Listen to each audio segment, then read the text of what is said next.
50세 인도네시아 의사가 15년 만에 처음으로 희망의 눈물을 흘렸습니다. 러시아의 6조 원 약속을 거절하고 대한민국을 선택한 그날 밤, 자카르타 외곽에서 벌어진 일은 동남아시아 의료 역사상 누구도 예상하지 못했던 그 일이었습니다. 하지만 한국은 해냈습니다. 완벽하게. 리히터 규모 7.2 강진으로 300명의 환자가 몰려든 그 절망적인 순간, 99%의 생존율이라는 기적이 일어났습니다. 15년 전 쓰나미 때 62명을 잃고 절망에 빠졌던 그 의사의 입에서 나온 한마디는 현장에 있던 모든 사람들의 심장을 멈추게 했습니다. 이제야 믿을 수 있겠습니다. 하지만 그가 말한 믿음의 진짜 이유는 최신 장비나 기술이 아니었습니다. 15년 전 한 절망적인 쓰나미 현장에서 벌어진 어떤 만남, 그 만남이 어떻게 동남아시아 최대의 의료 혁신으로 이어졌는지, 그리고 왜 인도네시아는 러시아의 6조 원을 거부하고 오직 한국만을 선택했는지, 그 놀라운 진실이 지금 밝혀집니다. 저는 수반토 하디라고 합니다. 인도네시아 자카르타 외곽 탄게랑 지역병원에서 20년째 응급의학과 과장으로 일하고 있어요.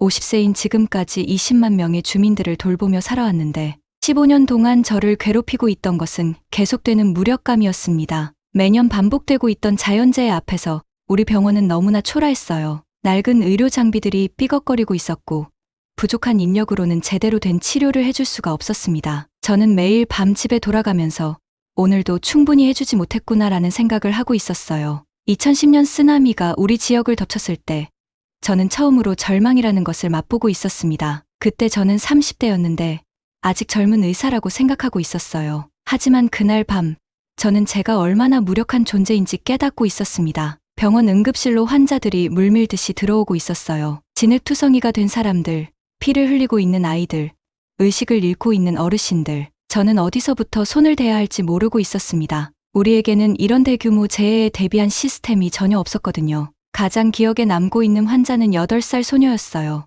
무너진 집에 깔려서 심한 복부 외상을 입고 있었습니다. 소녀의 어머니가 제 앞에서 무릎을 꿇고 애원하고 있었어요. 선생님, 우리 아이만은 살려주세요. 제발요. 그 간절한 목소리가 지금도 제 귓가에 맴돌고 있습니다. 하지만 우리에게는 중환자를 살릴 만한 장비가 없었어요. 오래된 수술 장비들은 제대로 작동하지 않고 있었고 중환자실에는 겨우 2대의 인공호흡기만 놓여 있었습니다. 저는 그 소녀를 위해 4시간 동안 수술을 하고 있었지만 결국 살려낼 수가 없었어요. 그 순간 저는 의사라는 직업에 대한 회의를 느끼고 있었습니다. 내가 정말 의사인가? 환자를 구하지 못하는 의사가 무슨 의미가 있을까? 이런 생각들이 머릿속을 맴돌고 있었어요. 그날 밤 저는 62명의 환자를 잃어야 했습니다. 쓰나미가 지나간 다음 날 믿을 수 없는 일이 일어났어요. 한국에서 의료진들이 우리 병원에 도착하고 있었습니다. WHO와 한국 정부에서 파견된 응급의료팀이었어요. 저는 그들을 보면서 과연 우리 상황을 이해할 수 있을까라고 생각하고 있었습니다. 하지만 한국 의료진들은 달랐어요. 그들은 단순히 약품을 나눠주는 것이 아니라 우리와 함께 환자를 치료하고 있었습니다. 특히 이수진이라는 한국 응급의학 전문의는 저와 함께 72시간을 쉬지 않고 수술실에서 보내고 있었어요. 수반토 선생님, 이 환자는 아직 포기하기 이르다고 생각해요. 이수진 박사가 저에게 말하고 있었습니다. 저는 이미 포기하고 있던 85세 할머니 환자를 가리키며 고개를 젓고 있었어요. 이수진 박사님, 너무 늦었어요. 우리로서는 더 이상 할 수 있는 게 없습니다. 하지만 이수진 박사는 포기하지 않고 있었어요. 한 번 더 시도해 봅시다. 제가 새로운 방법을 알고 있어요. 그녀는 제가 들어본 적도 없는 응급처치 방법을 사용하고 있었습니다. 체계적이고 과학적인 접근이었어요. 저는 그 모습을 지켜보며 감탄하고 있었습니다. 그 72시간 동안 저는 한국 의료진들이 어떻게 일하는지 지켜볼 수 있었어요. 그들은 모든 환자를 포기하지 않고 있었습니다. 심지어 다른 나라 의료진들이 이미 늦었다고 말한 환자들도 끝까지 치료하고 있었어요. 환자 분류가 중요해요. 수반토 선생님, 이수진 박사가 저에게 설명하고 있었습니다. 누가 가장 급한지, 누구를 먼저 치료해야 하는지 정확하게 판단해야 해요. 저는 그때까지 그런 체계적인 접근을 해본 적이 없었어요. 그냥 먼저 온 환자부터 치료하고 있었거든요. 한국 의료진들과 함께 일하면서 저는 많은 것을 배우고 있었어요. 응급 상황에서의 신속한 판단, 효율적인 수술 방법, 그리고 무엇보다 끝까지 포기하지 않는 정신을 배우고 있었습니다. 저는 제가 지금까지 얼마나 많은 것을 놓치고 있었는지 깨닫고 있었어요. 결국 우리가 포기했던 환자 15명 중 11명이 살아났어요. 저는 믿을 수가 없었습니다. 어떻게 이런 일이 가능할까? 저는 이수진 박사에게 묻고 있었어요. 기술이에요. 수반토 선생님. 그리고 포기하지 않는 마음이고요. 그때 저는 처음으로 깨달았어요. 우리에게 부족한 것은 의지가 아니라 기술이었다는 것을요. 환자를 살리고 싶은 마음은 누구보다 간절했지만 그 마음을 실현할 수 있는 방법을 몰랐던 거예요. 한국 의료진들이 그 방법을 가르쳐 주고 있었습니다. 한국 의료진들이 떠나는 날, 저는 이수진 박사에게 물어봤어요. 언제 다시 만날 수 있을까요? 그녀는 미소를 지으며 답했습니다. 수반토 선생님이 더 나은 의사가 되면 언젠가 다시 만날 거예요. 더 좋은 조건에서 말이에요. 그들이 떠난 후 저는 혼자 남겨진 기분이었어요. 그들이 가르쳐준 응급처치 기법들을 혼자 연습하며 다음 재해에 대비하고 있었지만 여전히 부족함을 느끼고 있었습니다. 제대로 된 장비도 없고 체계적인 시스템도 없었거든요. 2012년 홍수가 났을 때 저는 한국 의료진들이 가르쳐준 방법을 사용해보고 있었어요. 환자 분류부터 시작해서 응급처치까지 예전보다는 나아졌지만 여전히 한계가 있었습니다. 한국 의료진들이 있었으면 좋겠다는 생각을 계속하고 있었어요. 2015년 지진이 났을 때도 마찬가지였어요. 저는 최선을 다하고 있었지만 혼자서는 역부족이었습니다. 2018년 또 다른 쓰나미가 왔을 때도 저는 같은 무력감을 느끼고 있었어요. 한국 의료진들이 가르쳐준 기술로는 이런 대규모 재해를 감당하기 어려웠습니다. 그런 절망적인 상황 속에서도 저는 포기하지 않고 있었어요. 아내는 간호사로 함께 일하며 저를 도와주고 있었고 두 딸은 아버지의 모습을 보며 의료인의 꿈을 키워가고 있었습니다. 가족들이 있었기에 저는 버틸 수 있었어요. 하지만 매년 반복되고 있던 재해와 의료진 부족, 그리고 환자들의 죽음은 저를 점점 지치게 만들고 있었습니다. 50세가 된 지금, 저는 과연 이 일을 언제까지 할 수 있을지 의문이 들고 있었어요. 내가 진짜 환자들에게 도움이 되고 있는 걸까? 인도네시아 정부는 여러 선진국의 의료 지원을 요청하고 있었어요. 러시아는 6조 원 규모의 의료시설 현대화 사업을 제안하고 있었고, 유럽 국가들도 각종 지원을 약속하고 있었습니다. 저는 혹시 우리 상황이 나아질 수 있을까 하는 희망을 품고 있었어요. 하지만 그 모든 지원은 조건부였어요. 특정 의료 장비 구매를 전제로 하거나 자국 제약회사 약품 사용을 조건으로 하고 있었습니다. 결국 우리를 이용하려는 거구나라는 생각이 들고 있었어요. 진정으로 우리를 도우려는 마음은 보이지 않았습니다. 2019년 코로나19가 전 세계를 강타했을 때 저는 또 다시 절망에 빠지고 있었어요. 우리 병원은 코로나 환자들로 넘쳐나고 있었고 기존 환자들조차 제대로 돌볼 수 없는 상황이 되어 있었습니다. 저는 이제 정말 끝인가라는 생각을 하고 있었어요. 그때 인터넷에서 우연히 본 한국의 K방역 영상은 저에게 큰 충격을 주고 있었어요. 체계적인 검사 시스템, 신속한 환자 분류, 그리고 무엇보다 높은 치료 성공률. 저는 화면을 보면서 감탄하고 있었습니다. 이게 바로 내가 원했던 의료 시스템이구나. 그 영상을 보며 저는 15년 전 쓰나미 때 만났던 한국 의료진들을 다시 떠올리고 있었어요. 이수진 박사의 체계적인 접근 방식, 끝까지 포기하지 않는 정신, 그것들이 K방역의 성공으로 이어진 것이라고 생각하고 있었습니다. 그때부터 저는 한국의 의료 시스템에 대해 본격적으로 관심을 갖기 시작했어요. 인터넷으로 한국 병원들의 영상을 찾아보고 한국 의료진들의 인터뷰를 읽어보고 있었습니다. 우리도 저렇게 될 수 있을까라는 간절한 마음이 들고 있었어요. 2023년 자카르타에서 열린 의료기술 박람회에 참석했을 때 저는 각국의 의료기술을 직접 체험할 수 있었어요. 러시아 부스에서는 화려한 장비들을 선보이고 있었지만 실제 운용 과정에서는 복잡하고 유지 비용이 많이 드는 것 같았습니다. 반면 한국 부스에서는 실용적이면서도 혁신적인 기술들을 보여주고 있었어요. 특히 응급의료 시스템의 효율성은 정말 놀라웠습니다. 저는 한국 부스에서 시연을 보면서 바로 이거야 라고 마음속으로 외치고 있었어요. 그 박람회에서 저는 15년 만에 처음으로 희망을 느끼고 있었어요. 한국의 의료기술이라면 우리 지역의 의료 문제를 해결할 수 있을 것 같았습니다. 그리고 무엇보다 15년 전 쓰나미 때 보여준 한국 의료진들의 진정성 있는 모습이 떠오르고 있었어요. 그날 밤 저는 아내에게 말했어요. 여보, 우리에게도 희망이 생긴 것 같아. 한국이 도와준다면 이 지역 의료 상황을 바꿀 수 있을 것 같아. 아내는 제 눈에서 오랜만에 보는 희망의 빛을 발견했다고 말하고 있었습니다. 그렇게 저는 50세에 15년 만에 처음으로 희망을 품게 되었어요. 한국이라는 나라가 우리에게 가져다 줄 변화를 기대하면서 말이에요. 하지만 그때는 몰랐습니다. 그 희망이 얼마나 큰 기적으로 이어질지를요. 2024년 1월 15일 아침, 저는 평소처럼 병원으로 출근하고 있었어요. 라디오에서 뉴스가 흘러나오고 있었는데 갑자기 제 귀를 의심하게 되는 소식이 들려왔습니다. 인도네시아 정부가 러시아의 6조 원 의료시설, 현대화 제안을 거절하고 대신 한국과 응급의료 시스템 협력을 추진한다고 발표했습니다. 저는 차를 길가에 세우고 라디오 볼륨을 높이고 있었어요. 설마 정말일까? 가슴이 두근거리기 시작했습니다. 15년 동안 꿈꿔왔던 일이 현실이 되는 순간이었거든요. 저는 너무 흥분해서 아내에게 바로 전화를 걸고 있었어요. 여보, 들었어. 한국이 우리를 도와준다고 해. 아내도 놀라고 있었습니다. 정말이야? 15년 전 그 한국 의료진들 말이야. 저는 그래. 바로 그 나라야. 라고 소리치고 있었어요. 병원 주차장에 도착해서도 저는 여전히 믿을 수가 없었습니다. 병원에 들어가자마자 간호사들이 저에게 달려오고 있었어요. 과장님, 뉴스 보셨어요? 한국에서 우리를 도와준다고 해요. 모든 직원들이 설레고 있었습니다. 저는 아직 확실하지 않으니까 차근차근 기다려보자고 말하고 있었지만 속으로는 저도 흥분되어 있었어요. 일주일 후 보건부에서 공식 설명회가 열린다는 통보가 왔어요. 저는 다른 업무를 모두 미루고 자카르타로 향하고 있었습니다. 가는 내내 과연 어떤 내용일까라는 생각이 머릿속을 맴돌고 있었어요. 15년 전 기억들이 하나씩 떠오르고 있었습니다. 설명회장에 들어섰을 때 저는 깜짝 놀라고 있었어요. 무려 300명이 넘는 의료진들이 모여 있었습니다. 모두들 저와 같은 기대감으로 가득 차 있었어요. 이렇게 많은 사람들이 한국의 도움을 기다리고 있구나라는 생각이 들고 있었습니다. 보건부 장관이 무대에 올라와서 설명을 시작했어요. 한국 정부는 어떤 조건도 달지 않고 순수하게 의료기술을 전수하겠다고 약속했습니다. 장관의 이 말을 듣는 순간 회장 전체가 박수 소리로 가득 찼어요. 저도 눈물이 나오고 있었습니다. 러시아나 다른 선진국들이 자국 장비 구매나 특정 계약을 조건으로 내건 것과는 완전히 다릅니다. 장관이 계속 설명하고 있었어요.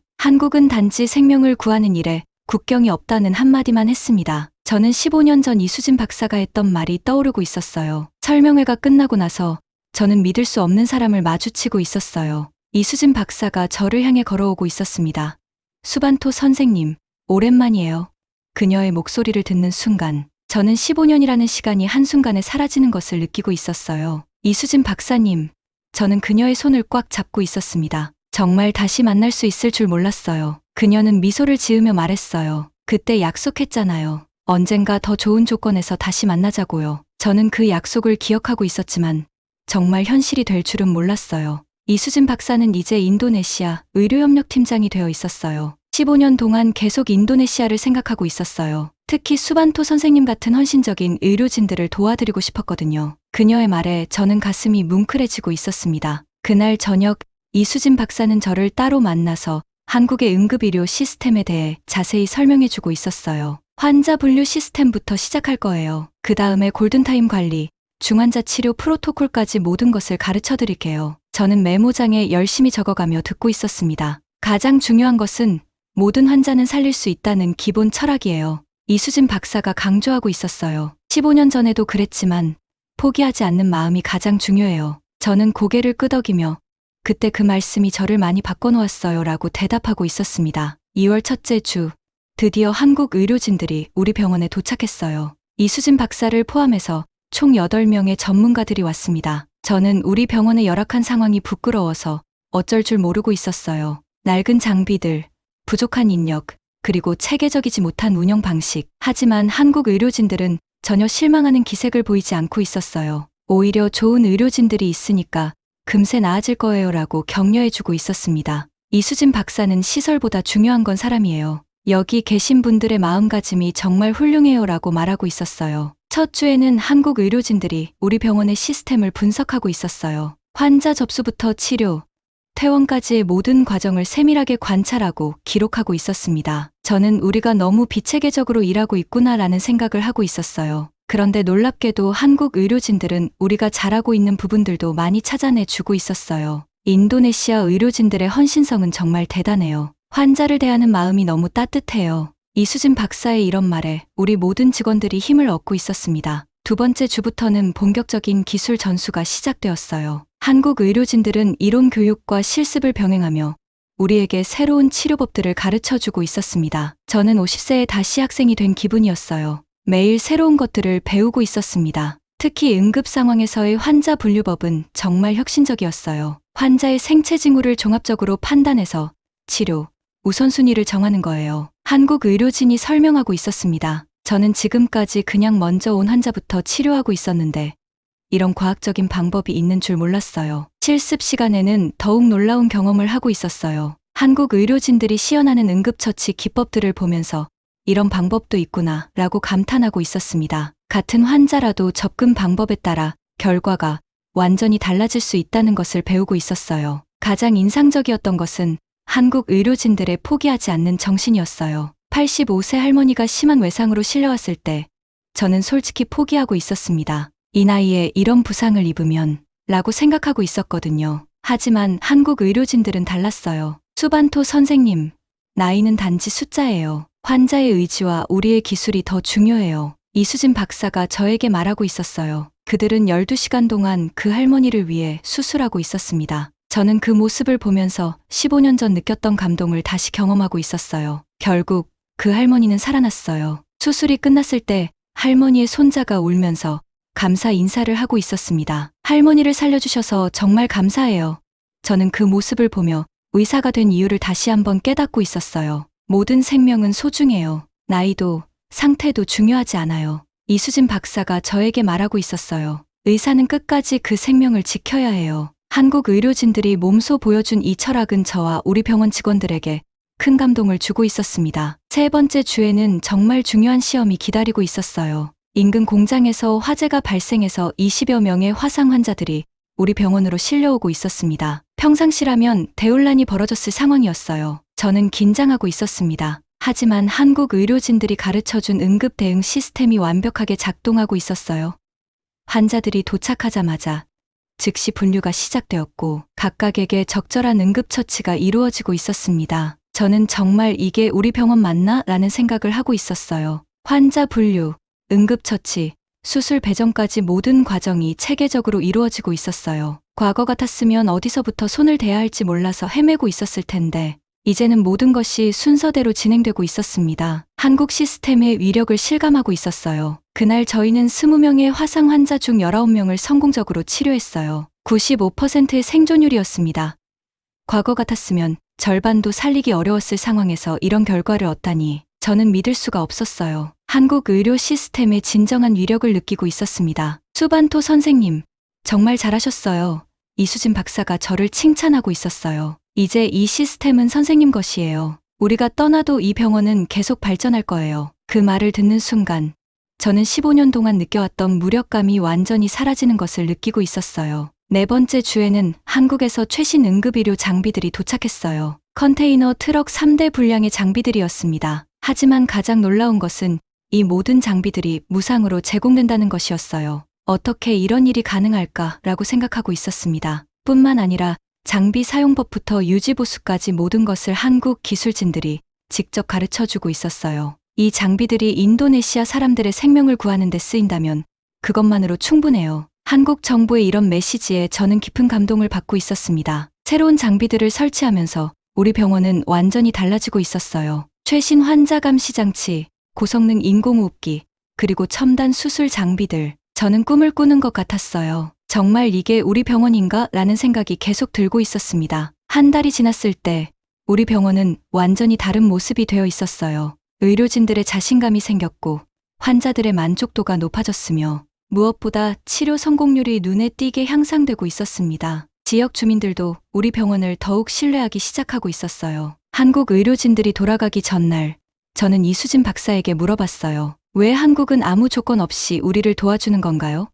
그녀는 잠시 생각하더니 답했습니다. 15년 전 쓰나미 때 수반토 선생님이 보여준 헌신을 우리가 잊지 않았거든요. 진정한 의료인의 모습을 본 우리가 이제 그 마음을 갚는 거예요. 이수진 박사의 말에 저는 눈물이 나오고 있었어요. 15년 전 절망적이었던 순간이 오늘의 기적으로 이어진 것이었습니다. 한국은 단순히 기술만 준 것이 아니라 희망을 선물해 준 것이었어요. 그날 밤 저는 일기장에 썼어요. 오늘 한국 의료진들이 떠났다. 하지만 그들이 남겨준 것은 영원히 우리와 함께할 것이다. 기술도 중요하지만 가장 소중한 것은 포기하지 않는 마음이다. 한국이 우리에게 준 가장 큰 선물이다. 한국 의료진들이 떠난 지 2달이 지나고 있었어요. 저는 매일 아침 병원에 출근하면서 그들이 가르쳐준 시스템들을 하나씩 점검하고 있었습니다. 과연 실제 상황에서도 잘 작동할까라는 걱정이 항상 머릿속에 있었거든요. 우리 병원 직원들도 새로운 시스템에 적응하려고 노력하고 있었어요. 간호사들은 환자 분류 방법을 연습하고 있었고, 젊은 의사들은 한국식 응급처치 기법을 익히고 있었습니다. 저는 매주 교육 시간을 만들어서 한국 의료진들이 가르쳐준 내용을 복습하고 있었어요. 과장님, 정말 이 방법이 효과가 있을까요? 신입 의사가 저에게 물어보고 있었습니다. 저는 우리가 직접 경험해보지 않았나?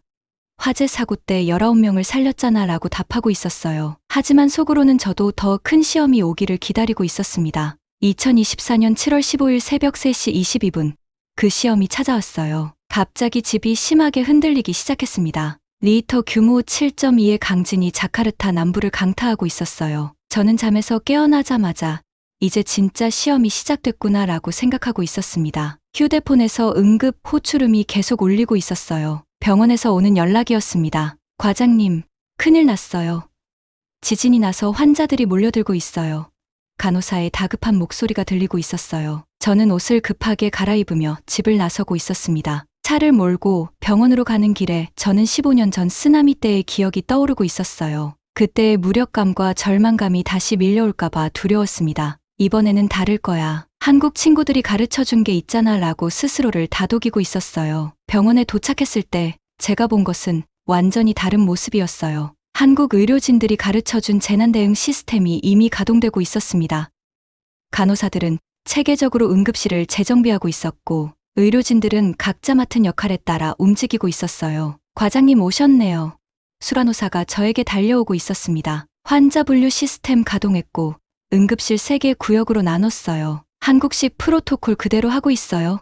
저는 놀라고 있었어요. 과거의 혼란스러운 모습은 어디에도 없었습니다. 첫 번째 환자가 도착하기 시작했을 때 저는 즉시 한국에서 배운 환자 분류 시스템을 적용했어요. 중증도에 따라 환자들을 빠르게 분류하고 각각에게 적절한 치료 순서를 정하고 있었습니다. 빨간색 태그, 응급수술실로, 노란색 태그, 2번 치료실로. 과거라면 누가 먼저 왔는지, 누가 더 크게 소리치는지에 따라 치료 순서가 정해졌을 거예요. 하지만 이제는 과학적인 기준에 따라 생명을 구하는 순서를 정할 수 있었습니다. 저는 한국 의료진들이 가르쳐준 시스템이 실제로 작동하는 것을 보고 있었어요. 오전 6시까지 3시간 동안 무려 150명의 환자가 우리 병원으로 실려왔어요. 과거 같았으면 완전히 마비되었을 상황이었습니다. 하지만 한국식 응급의료 시스템 덕분에 모든 환자를 체계적으로 처리할 수 있었어요. 정말 믿을 수 없어 라고 생각하고 있었습니다. 중증 환자 20명, 중등증 환자 50명, 경증 환자 80명으로 분류해서 각각 적절한 치료를 받도록 했어요. 한국 의료진들이 가르쳐준 분류 기준이 완벽하게 작동하고 있었습니다. 저는 이게 바로 체계적인 의료 시스템의 힘이구나라고 감탄하고 있었어요. 가장 급한 중증 환자 중에는 10세 소년이 있었어요. 무너진 건물에 깔려서 심한 복부 외상을 입고 있었습니다. 15년 전 8세 소녀가 떠오르고 있었어요. 그때는 구하지 못했지만 이번에는 달랐습니다. 한국 의료진들이 가르쳐준 기술이 있었거든요. 절대 포기하지 마. 저는 스스로에게 말하며 즉시 수술실로 향했어요. 한국에서 받은 최신 장비들과 배운 수술 기법을 총동원하고 있었습니다. 이수진 박사가 했던 말이 떠오르고 있었어요. 모든 생명은 구할 수 있어요. 수술은 정말 어려웠어요. 소년의 상태가 계속 악화되고 있었고 몇 번이나 위험한 순간이 있었습니다. 하지만 저는 포기하지 않고 있었어요. 한국 의료진들이 보여준 그 끈질긴 정신을 기억하며 계속 수술하고 있었습니다. 5시간에 걸친 수술 끝에 그 소년을 살려낼 수 있었어요. 수술실에서 나와 소년의 부모에게 아들이 살았습니다라고 말하는 순간 저는 눈물이 나오고 있었습니다. 15년 전 잃어버린 8세 소녀에 대한 아픔이 비로소 치유되는 느낌이었어요. 선생님, 정말 감사합니다. 소년의 어머니가 제 손을 잡고 울고 있었어요. 저는 한국 의료진들이 가르쳐준 덕분이에요 라고 말하고 있었습니다. 한국이 저에게 준 것은 단순한 기술이 아니라 생명을 구할 수 있는 힘이었거든요. 오후가 되면서 환자 수는 더욱 증가하고 있었어요. 인근 병원들이 포화 상태가 되면서 우리 병원으로 더 많은 환자들이 이송되어 오고 있었습니다. 저는 과연 우리가 감당할 수 있을까라고 걱정하기 시작했어요. 총 300명의 환자가 몰려들었을 때 저는 잠시 당황했어요. 아무리 시스템이 좋아도 이 정도 규모는 처음이었거든요. 하지만 우리 의료진들은 침착했습니다. 한국에서 배운 대량 환자 대응 프로토콜을 차근차근 적용해 나가고 있었어요. 그때 정말 놀라운 일이 일어났어요. 한국에서 이수진 박사가 긴급히 연락을 해오고 있었습니다. 수반토 선생님, 지금 상황 어떠세요? 인터넷으로 우리 상황을 모니터링하고 있던 한국응급의료센터에서 실시간 원격 지원을 제공하겠다는 것이었어요. 정말요? 한국에서 저희를 도와주신다고요? 저는 믿을 수가 없었어요. 한국 시간으로는 새벽이었는데도 이수진 박사를 비롯한 한국 의료진들이 밤을 새워가며 우리를 도와주고 있었습니다. 이게 바로 진정한 우정이구나라고 생각하고 있었어요. 화상통화를 통해 한국 의료진들과 연결되었어요. 수반토 선생님, 복잡한 수술이 필요한 환자는 저희가 실시간으로 조언해드릴게요. 마치 한국 의료진들이 바로 옆에 있는 것 같은 느낌이었습니다. 이것이야말로 진정한 의료협력의 모습이라고 생각하고 있었어요. 원격 지원을 받으면서 저는 더욱 자신감을 얻고 있었어요. 어려운 판단이 필요한 순간에는 즉시 한국 전문의들과 상담할 수 있었고, 복잡한 수술이 필요한 환자들의 경우 실시간 조언을 받을 수 있었습니다. 우리 혼자가 아니구나라는 생각이 들고 있었어요. 특히 기억에 남는 환자가 있었어요. 70세 할아버지였는데 심한 흉부 외상을 입고 있었습니다. 저는 어떻게 접근해야 할지 망설이고 있었어요. 그때 한국에서 조언이 왔습니다. 수반토 선생님, 이런 경우에는 이 방법을 써보세요. 한국 의료진의 조언에 따라 수술을 진행했더니 정말 효과적이었어요. 할아버지는 무사히 수술을 마칠 수 있었습니다. 한국 의료진들의 경험과 지식이 정말 대단하구나라고 감탄하고 있었어요. 거리는 멀어도 마음은 가까이 있다는 것을 느끼고 있었습니다. 밤이 되어서도 환자들은 계속 들어오고 있었어요. 저와 우리 의료진들은 36시간 동안 쉬지 않고 일하고 있었습니다. 하지만 이상하게 지치지 않았어요. 한국 의료진들이 가르쳐준 체계적인 시스템 덕분에 효율적으로 일할 수 있었거든요. 무엇보다 환자들을 살려낼 수 있다는 확신이 저희에게 힘을 주고 있었어요. 과거처럼 무력감에 빠지지 않고 우리가 할 수 있다는 자신감으로 가득 차 있었습니다. 한국이 저희에게 준 가장 큰 선물은 바로 이 자신감이었어요. 새벽 2시쯤 정말 위험한 환자가 들어왔어요. 임신 8개월 산모였는데 복부에 심한 외상을 입고 있었습니다. 산모와 아기 모두를 살려야 해라고 생각하며 수술실로 향했어요. 한국에서도 실시간으로 산부인과 전문의가 조언을 해주고 있었습니다. 수반토 선생님,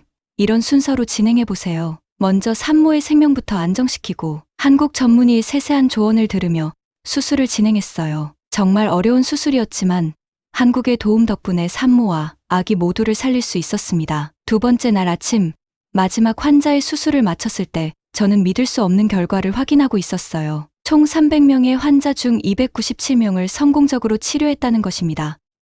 99%의 생존율을 달성한 거예요. 15년 전 쓰나미 때 62명을 잃었던 것과 비교하면 정말 기적 같은 일이었어요. 정말 믿을 수 없어요. 간호사들이 저에게 말하고 있었습니다. 과장님, 우리가 정말 해낸 거예요. 모든 직원들이 기뻐하고 있었어요. 저는 우리 혼자 한 게 아니야. 한국 친구들이 함께 해준 거야 라고 말하고 있었습니다. 이수진 박사에게 결과를 보고했을 때 그녀도 놀라고 있었어요. 수반토 선생님, 정말 대단해요. 99% 생존율이라니 한국에서도 쉽지 않은 성과예요. 그녀의 칭찬을 들으며 저는 가슴이 벅차오르고 있었습니다. 지진 대응이 완전히 끝난 후 저는 병원 옥상에 올라가서 자카르타 시내를 바라보고 있었어요. 여전히 곳곳에 지진의 흔적이 남아 있었지만 저는 희망을 느끼고 있었습니다. 우리가 해냈구나. 정말 해냈어. 그날 밤 집에 돌아가서 아내에게 말했어요. 여보, 우리가 300명을 살렸어. 거의 모든 환자를 살렸다고. 아내는 저를 꽉 안아주며 말했습니다. 당신이 포기하지 않아서 가능한 일이었어요. 한국 친구들도 당신을 자랑스러워할 거예요. 일주일 후, 그때 구한 10세 소년이 어머니와 함께 병원을 찾아왔어요. 완전히 회복된 소년이 저에게 달려와 안기며 고마워요. 선생님이라고 말했을 때 저는 눈물을 참을 수 없었습니다. 15년 전 구하지 못했던 8세 소녀에 대한 아픔이 비로소 완전히 치유되는 느낌이었어요. 그날 저는 일기장에 썼어요. 오늘 나는 진짜 의사가 되었다. 한국이 가르쳐준 것은 단순한 기술이 아니었다. 생명을 구하는 방법이었고 희망을 잃지 않는 마음이었다. 이제 나도 다른 사람들에게 그 희망을 전해줄 수 있을 것 같다. 지진 대응 성공 소식이 인도네시아 전국에 퍼지고 있었어요. 저는 그날 아침 신문을 보면서 깜짝 놀라고 있었습니다. 탕게랑 지역병원, 지진 환자 99% 생존율 달성이라는 제목이 일면에 크게 실려 있었거든요. 저는 이게 정말 우리 이야기인가? 라고 생각하고 있었어요. 며칠 후부터 전국의 병원에서 연락이 오기 시작했어요. 저희도 그 시스템을 배우고 싶습니다. 한국식 응급의료 시스템을 가르쳐 주세요. 하루에 10통 이상의 전화가 걸려오고 있었습니다. 저는 처음에는 당황스러웠어요. 내가 과연 가르칠 수 있을까? 하지만 곧 깨달았어요. 한국에서 받은 이 소중한 기술을 다른 의료진들과 나누는 것이 제 의무라는 것을 말이에요. 이수진 박사가 저에게 했던 것처럼 이제는 제가 다른 사람들을 도울 차례였습니다. 이것이 바로 선순환이구나 라고 생각하고 있었어요. 첫 번째 교육을 위해 반둥에서 온 의료진들을 만났을 때 저는 15년 전 제 모습을 보는 것 같았어요. 그들도 저처럼 무력감에 빠져 있었습니다. 이런 시스템이 정말 우리 같은 작은 병원에서도 가능할까요? 젊은 의사가 저에게 물어보고 있었어요. 저는 그들에게 15년 전 제 이야기를 들려주기 시작했어요. 쓰나미 때의 절망감, 한국 의료진들과의 만남, 그리고 최근의 성공까지. 저도 여러분과 똑같았어요. 하지만 한국 친구들이 가르쳐준 것은 단순한 기술이 아니었어요. 마음가짐을 바꿔준 거였어요. 가장 먼저 변화한 것은 의료진들의 마음가짐이었어요. 한국 의료 철학의 핵심인 모든 생명은 구할 수 있다는 믿음을 전달했을 때 젊은 의사들의 눈빛이 달라지는 것을 볼 수 있었습니다. 정말요? 나이가 많거나 상태가 심각해도요? 그래요. 포기하지 않으면 방법은 있어요. 저는 이수진 박사가 저에게 했던 말을 그대로 전하고 있었어요. 환자를 잃을 때마다 느꼈던 그 무력감에서 벗어날 수 있어요. 저도 그랬거든요. 그들의 얼굴에서 희망의 빛이 보이기 시작했어요. 실습 교육을 할 때가 가장 보람 있었어요. 한국 의료진들이 저에게 가르쳐준 환자 분류법을 시연하면서 이렇게 하면 누가 가장 급한지 바로 알 수 있어요 라고 설명하고 있었습니다. 의료진들이 정말 간단하네요 라고 감탄하고 있었어요. 응급처치 기법을 가르칠 때도 마찬가지였어요. 이 방법은 한국에서 직접 배운 건데 정말 효과적이에요. 저는 한국 의료진들이 시연했던 것을 그대로 보여주고 있었습니다. 참가자들이 우와, 이런 방법이 있었네요 라고 놀라고 있었어요. 3개월 후 첫 번째 교육을 받은 병원에서 좋은 소식이 들려왔어요. 반둥의 한 병원에서 교통사고, 환자 40명을 모두 살려냈다는 것이었습니다. 정말요? 한 명도 잃지 않았다고요? 저는 믿을 수가 없었어요. 한국에서 배운 시스템이 다른 곳에서도 효과를 보고 있었던 거예요. 수라바야 병원에서도 성공 사례가 나왔어요. 공장 폭발 사고 피해자들을 완벽하게 치료했다는 소식이었습니다. 각 병원에서 전해오는 성공 소식들을 들을 때마다 저는 한국 의료진들에 대한 감사함이 더욱 커져가고 있었어요. 과장님, 정말 대단해요.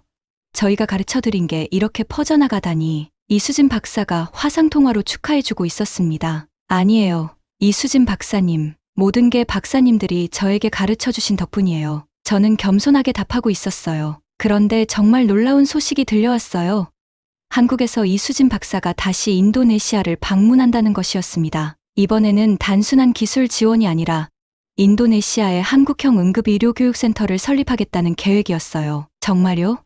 한국에서 그런 큰 투자를 하신다고요? 이수진 박사가 도착했을 때 저는 15년간의 여정을 돌아보게 되었어요. 2010년 절망적인 쓰나미 상황에서의 만남, 15년간의 무력감과 좌절, 그리고 한국의 도움으로 되찾은 희망과 자신감, 모든 것이 드라마보다 더 극적이었어요. 수반토 선생님, 15년 전 처음 만났을 때를 기억하세요? 이수진 박사가 저에게 물어보고 있었어요. 물론이에요. 제 인생을 바꿔놓은 순간이었거든요. 저는 그때의 감동을 떠올리며 답하고 있었습니다. 그때 박사님이 저에게 희망을 주셨어요. 한국형 응급의료교육센터 건설 계획을 들었을 때 저는 그 의미를 깊이 깨달았어요. 한국은 단순히 기술을 전수하고 떠나는 것이 아니라 지속적으로 인도네시아와 함께하겠다는 약속을 한 것이었습니다. 이게 바로 진정한 협력이구나라고 생각하고 있었어요. 러시아의 6조 원 제안이나 다른 나라들의 조건부 지원과는 완전히 다른 접근이었어요. 한국은 정말 특별한 나라구나라고 다시 한번 느끼고 있었습니다. 돈이나 이익보다는 사람의 생명을 더 소중하게 생각하는 나라였어요. 교육센터 설립 과정에서 저는 한국 의료진들의 또 다른 면을 보게 되었어요. 그들은 단순히 한국의 시스템을 그대로 이식하려 하지 않고 있었습니다. 대신 인도네시아의 실정에 맞게 시스템을 조정하고 현지 의료진들의 의견을 적극적으로 수렴하고 있었어요. 수반토 선생님, 인도네시아 의료진들이 어떤 부분을 가장 어려워하시나요? 한국 설계팀이 저에게 물어보고 있었어요. 저희가 그 부분을 중점적으로 반영해서 교육센터를 만들고 싶어요. 이런 섬세한 배려가 정말 감동적이었습니다. 센터 건설 중에 또 다른 감동적인 일이 있었어요. 한국에서 온 건설 기술진들이 우리 병원의 낡은 시설들을 보고는 자발적으로 보수 작업을 도와준 것입니다. 이건 저희 원래 계획에 없었는데 그냥 도와드리고 싶어서요. 어떻게 이런 일이. 저는 놀라고 있었어요. 교육센터 건설과는 별개로 순수한 마음으로 우리를 도와준 것이었습니다. 낡은 벽을 새로 칠하고 고장난 배수관을 교체하고 심지어 병원 정원도 새로 꾸며주고 있었어요. 그 모습을 보며 저는 한국 사람들의 따뜻한 마음을 다시 한번 느꼈어요. 한국 사람들은 정말 다르구나. 일을 하면서도 마음을 함께 나누는구나. 기술진들은 인도네시아 사람들이 저희를 잘 대해주셔서 고마운 마음에 그런 거예요라고 말하고 있었어요. 6개월 후 교육센터가 완공되었을 때 개소식에는 정말 많은 사람들이 참석했어요. 인도네시아 보건부 장관과 한국 대사가 함께 왔고 전국에서 의료진들이 모여들었습니다. 하지만 가장 의미 있었던 순간은 특별한 손님들이 찾아온 것이었어요. 15년 전 쓰나미 때 제가 구하지 못했던 환자들의 가족들이 개소식에 참석한 것입니다. 그중 한 분이 저에게 말했어요. 선생님, 이제는 다른 가족들이 우리 같은 아픔을 겪지 않을 수 있게 되었네요. 그 말을 듣는 순간 저는 눈물이 나오고 있었어요. 개소식 축사에서 저는 이렇게 말했어요. 15년 전 저희가 가장 절망적이었을 때 한국이 도와주었습니다. 그때 받은 도움이 씨앗이 되어 오늘 이런 큰 나무로 자랐어요. 이 교육센터는 단순한 건물이 아니에요. 한국과 인도네시아의 우정이 담긴 상징이에요. 그리고 생명을 구하는 일에는 국경이 없다는 믿음이 실현된 공간이에요. 저는 계속 말하고 있었어요. 한국 친구들이 보여준 그 정신을 저희가 이어받아서 더 많은 사람들에게 전하겠습니다. 참석자들이 박수를 치고 있었어요. 이수진 박사는 제 축사를 들으며 눈물을 흘리고 있었어요. 나중에 그녀가 저에게 말했습니다. 수반토 선생님, 15년 전 우리가 도왔다고 생각했는데 사실은 선생님이 우리에게 더 큰 가르침을 주었어요. 진정한 의사가 어떤 사람인지 보여주셨거든요. 교육센터 첫 번째 교육과정에는 인도네시아 전국에서 200명의 의료진이 참여했어요. 젊은 의사들부터 베테랑 의료진까지 모두가 한국의 응급의료 시스템을 배우고자 했습니다. 저는 강의실에서 그들을 보면서 15년 전 제 모습을 떠올리고 있었어요. 제가 강의를 할 때마다 참가자들의 눈빛이 달라지는 것을 볼 수 있었어요. 무력감에 빠져있던 의료진들이 점점 자신감을 찾아가고 있었습니다. 선생님, 저도 할 수 있을 것 같아요. 젊은 의사가 저에게 말하고 있었어요. 그 중에서도 특히 인상적이었던 참가자가 있었어요. 파푸아에서 온 30대 여의사였습니다. 그녀는 첫날 우리 지역에는 제대로 된 의료시설이 없어서 많은 환자들을 잃고 있어요 라며 울먹이고 있었어요. 저는 그녀에게 특별히 관심을 갖고 있었습니다. 교육 과정 중에 그 여의사에게 개별 상담을 해주었어요. 선생님, 정말 우리 같은 오지에서도 이런 시스템이 가능할까요? 그녀가 불안해하고 있었습니다. 저는 가능해요. 가장 중요한 건 마음가짐이거든요. 시설이 부족해도 시스템적으로 접근하면 큰 차이가 나요라고 격려했어요. 교육을 마친 후 그 여의사는 완전히 달라져 있었어요. 이제 우리 지역에도 희망이 생겼어요. 환한 미소를 지으며 말하고 있었습니다. 한국 선생님들과 수반토 선생님 덕분에 새로운 꿈을 갖게 되었어요. 그 모습을 보며 저는 뿌듯함을 느끼고 있었어요. 그날 밤 저는 일기에 썼어요. 오늘 200명의 의료진에게 한국의 정신을 전했다. 그들의 눈에서 희망을 보았다. 15년 전 이수진 박사가 저에게 희망을 준 것처럼 이제는 제가 다른 사람들에게 그 희망을 전하고 있다. 이것이 바로 한국이 저에게 가르쳐준 가장 소중한 것이다. 한 달 후 파푸아에서 온 그 여의사에게서 연락이 왔어요. 선생님, 저희 병원에서 처음으로 대량 사고 환자들을 모두 살렸어요. 배운 대로 했더니 정말 되더라고요. 그 소식을 듣는 순간 저는 가슴이 뭉클해지고 있었습니다. 한국의 기술이 인도네시아 구석구석까지 퍼져나가고 있었어요. 파푸아에서 온 좋은 소식을 듣고 며칠 후 더욱 놀라운 소식이 전해졌어요. 2025년 초 인도네시아 보건부에서 공식 발표를 한 것입니다. 한국식 응급의료 시스템을 도입한 병원들의 환자 생존율이 평균 40% 향상되었다는 통계였어요. 저는 그 뉴스를 보면서 믿을 수가 없었어요. 40%나 향상되었다고? 이는 단순한 수치가 아니었습니다. 수천 명의 생명이 더 구해졌다는 의미였거든요. 한국의 기술 전수가 얼마나 큰 변화를 만들어냈는지 보여주는 확실한 증거였어요. 그날 저녁 이수진 박사와 화상통화를 하고 있었어요. 수반토 선생님, 정말 대단한 성과예요.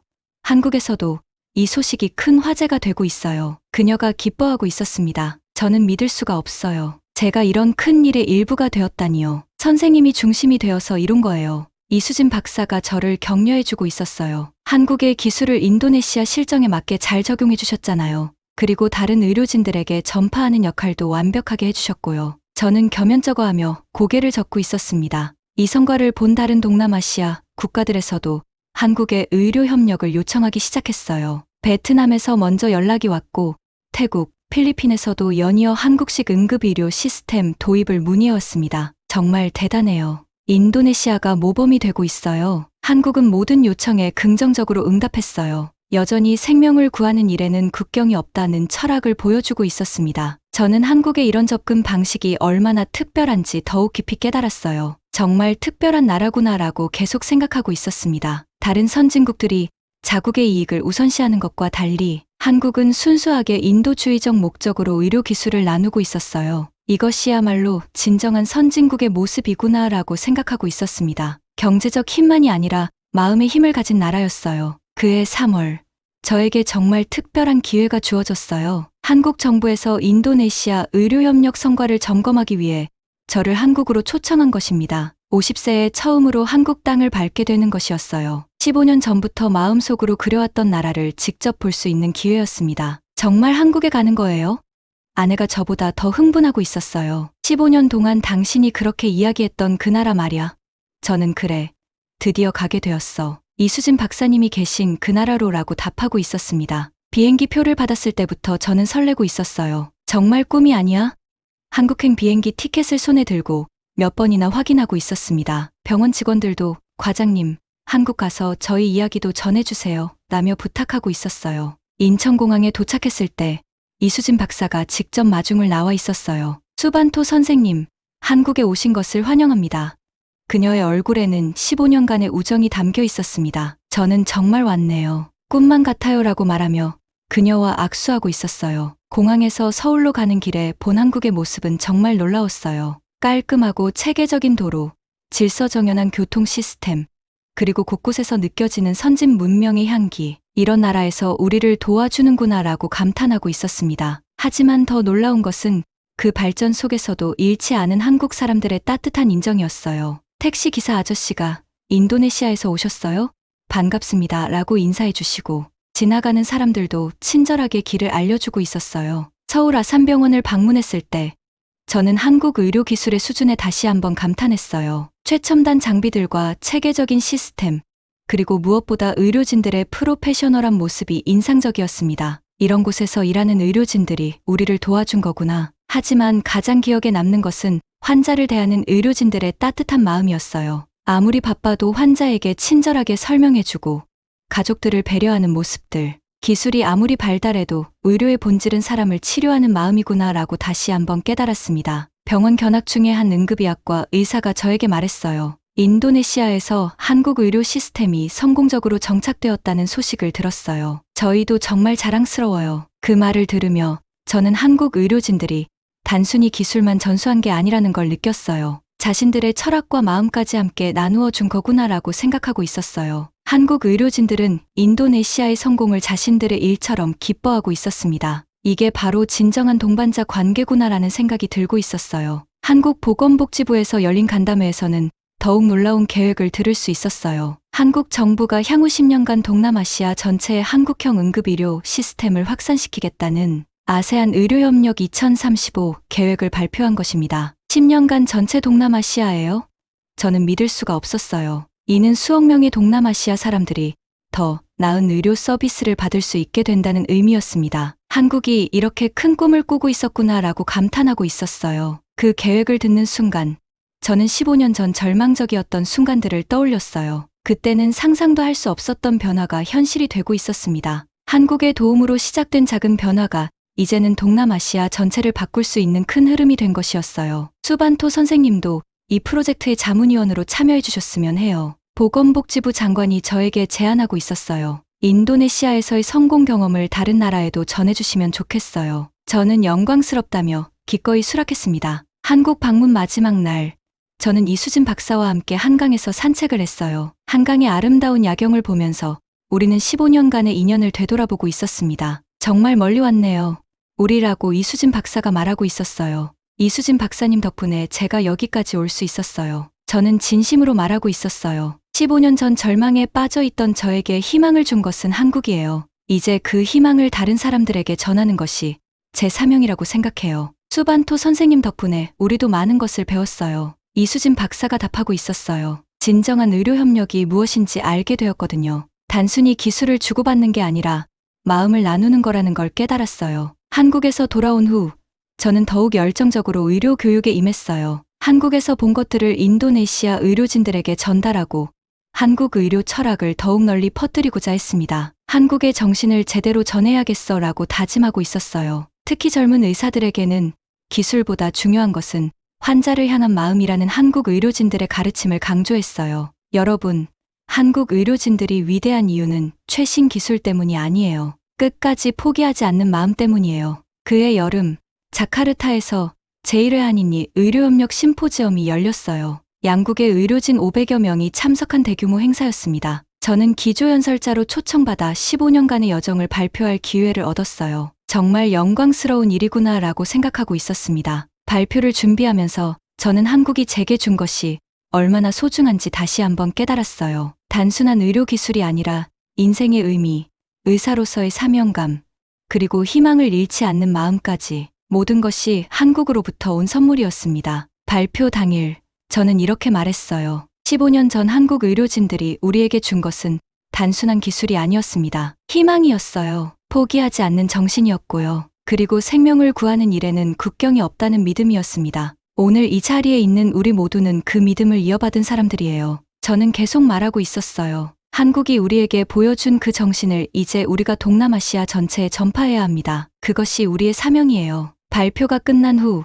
한 젊은 의사가 저에게 와서 말했어요. 선생님 이야기를 듣고 저도 한국에서 공부하고 싶어졌어요. 언젠가 선생님처럼 많은 생명을 구하는 의사가 되고 싶습니다. 그 말을 듣는 순간 저는 뿌듯함을 느끼고 있었어요. 한국에서 받은 희망이 다음 세대로 전해지고 있다는 것을 느꼈습니다. 이것이 바로 선순환이구나라고 생각하고 있었어요. 한국이 저에게 준 선물이 계속해서 더 많은 사람들에게 전해지고 있었습니다. 심포지엄 폐회식에서 한국 대사는 이렇게 말했어요. 한국과 인도네시아의 의료협력은 단순한 기술 교류를 넘어선 진정한 우정의 결과입니다. 앞으로도 이 우정이 더욱 깊어져 양국 국민들의 건강한 삶에 기여하기를 바랍니다. 그 말을 들으며 저는 한국에 대한 감사함이 개인적인 차원을 넘어 국가적인 차원으로 확장되었다는 것을 느꼈어요. 이제는 수반토 개인이 아니라 인도네시아 전체가 한국에 감사하고 있었습니다. 그날 밤 집에 돌아와 아내에게 말했어요. 여보, 우리가 받은 이 모든 도움을 어떻게 갚을 수 있을까? 아내는 웃으며 답했습니다. 당신이 매일 환자들을 치료하는 것, 젊은 의사들을 가르치는 것, 그것이 바로 갚는 방법이에요. 한국 친구들이 바라는 것도 그런 것일 거예요. 아내가 계속 말하고 있었어요. 돈으로 갚는 게 아니라 마음으로 갚는 거죠. 당신이 지금 하고 있는 일들이 바로 그런 거예요. 저는 고개를 끄덕이며 그래, 맞아라고 대답하고 있었습니다. 그날 밤 저는 일기에 썼어요. 오늘 500명의 의료진 앞에서 한국과의 인연을 이야기했다. 15년 전 절망에서 시작된 이야기가 이제는 희망의 이야기가 되었다. 한국은 단순히 우리나라를 도운 것이 아니라 동남아시아 전체의 새로운 가능성을 보여주었다. 이제 그 가능성을 현실로 만드는 것이 우리의 몫이다. 심포지엄이 끝나고 몇 달 후 2025년 말에 저에게 인생에서 가장 뜻깊은 순간이 찾아왔어요. 인도네시아 정부에서 한국과의 의료 협력 공로를 인정받아 국가 공로상을 받게 된 것입니다. 정말 제가 이런 상을 받을 자격이 있을까요? 라고 생각하고 있었어요. 하지만 저에게는 상보다 더 의미 있는 일이 있었어요. 15년 전 쓰나미 때 제가 구하지 못했던 환자들의 가족들이 모두 시상식에 참석해 준 것이었습니다. 그분들이 과장님의 상을 함께 축하하러 왔어요 라고 말씀하시는 걸 들으며 저는 가슴이 뭉클해지고 있었어요. 시상식 당일 대통령은 이렇게 말했어요. 수반토 하디 박사는 한국과의 의료 협력을 통해 수천 명의 생명을 구했을 뿐만 아니라 인도네시아 의료 발전에 새로운 전기를 마련했습니다. 특히 한국의 생명을 구하는 일에는 국경이 없다는 철학을 우리나라에 뿌리내리게 한 공로가 큽니다. 하지만 저는 수상소감에서 이렇게 말했어요. 이 상은 제가 받을 자격이 없습니다. 진짜 공로자는 15년 전부터 지금까지 인도네시아를 도와준 한국 의료진들이에요. 저는 단지 그분들의 가르침을 잘 따랐을 뿐이에요. 이 상을 통해 한국에 대한 감사의 마음을 전하고 싶습니다. 저는 계속 말하고 있었어요. 한국이 없었다면 오늘의 기적도 없었을 거예요. 한국은 우리에게 기술만 준 게 아니라 희망을 선물해 주었어요. 시상식장에서 박수가 터져 나오고 있었습니다. 시상식이 끝난 후 15년 전 딸을 잃었던 그 어머니가 저에게 다가왔어요. 이제 60대가 된 그녀는 저의 손을 잡고 말했습니다. 선생님, 15년 전에는 원망했어요. 왜 우리 딸을 구해주지 못했냐고요. 하지만 이제 알겠어요. 그 어머니가 계속 말하고 있었어요. 선생님이 받은 그 아픔이 오늘의 기적을 만들었다는 것을요. 우리 딸의 죽음이 헛되지 않았어요. 다른 많은 아이들이 살 수 있게 되었잖아요. 그 말을 듣는 순간 저는 눈물을 참을 수 없었어요. 15년간 저를 괴롭혔던 죄책감이 비로소 해소되는 느낌이었어요. 한국의 도움으로 저는 더 나은 의사가 되었을 뿐만 아니라 과거의 상처까지 치유할 수 있게 되었습니다. 한국이 저에게 준 건 정말 새로운 인생이었구나라고 깨달았어요. 2026년 새해가 되면서 한국과 인도네시아의 의료 협력은 새로운 단계로 접어들고 있었어요. 이제는 인도네시아에서 교육받은 의료진들이 다른 동남아시아 국가들을 도우러 가기 시작했습니다. 베트남과 필리핀에 인도네시아 의료진들이 파견되어 한국식 응급의료 시스템을 전파하는 일이 시작된 것이에요. 한국에서 받은 도움이 이제는 동남아시아 전체로 확산되고 있었어요. 저도 이 새로운 프로젝트에 참여하게 되었습니다. 베트남 하노이의 한 병원에서 일주일간 한국식 시스템을 가르치는 일이었어요. 15년 전 한국 의료진들이 저에게 해주었던 것처럼